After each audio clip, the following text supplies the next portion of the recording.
At my baby shower, my mom gifted me a onesie that said surprise baby of a disappointment. He swore it was a joke, so I laughed and did this. 3 months later, there was loud banging at the door. Yeah, that was the moment I realized my child's first piece of clothing was also my family's final word on my existence. But let me back up.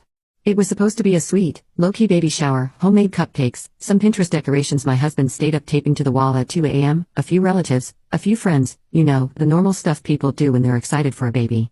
My husband Adam was the only person in the room who looked remotely happy for me. Everyone else, well, they came to perform. My mom wore pearls, my sister Rita wore a floor-length dress like she was walking the Met Gala carpet, and every time someone asked her how I was doing, she somehow answered by talking about her upcoming promotion. Classic Rita. Anyway, I'd almost made it through the afternoon without a single emotional landmine. Then came the gifts, a few baby blankets, some pacifiers, a tiny giraffe with a tag still attached, nice touch, Aunt Laura. Then my mom handed me a gift bag with a glittery grandma-to-be sticker on the front, and I should have known. Inside was a onesie, white cotton, size 0 to 3 months, and printed in big black letters, surprise baby of a disappointment. There was a second where the room fell dead silent. Then I did what every emotionally well-adjusted eldest daughter does when her mother publicly mocks her life choices. I laughed. Loud, big laugh, like it was the funniest thing I'd ever seen. "Oh my God, Mom, that's hilarious," I said, holding it up for everyone to see. "You've still got that edgy sense of humor, huh?"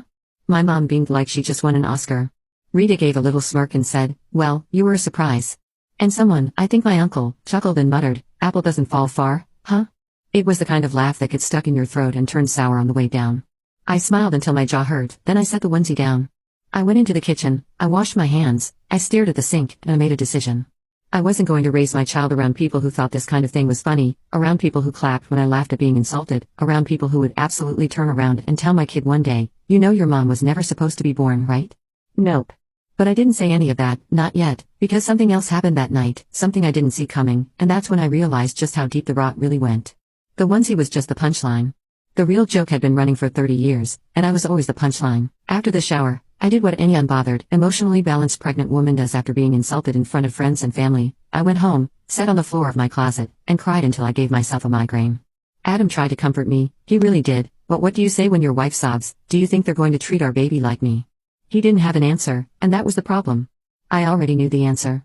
See, this wasn't a one-off. It wasn't like my mom suddenly turned into a mean girl with a sense of humor shaped by TikTok comments. This had been building since birth, my birth, specifically, which was apparently a massive inconvenience. I was the oops baby, the midlife crisis wrapped in a hospital blanket. My parents had Rita when they were in their 20s, planned, perfect, the golden child. Then I showed up, uninvited, like an unpaid bill, and they never let me forget it. Growing up, it was always "You were lucky we kept you." Honestly, you ruined our empty nest plans, we didn't get to travel because of you.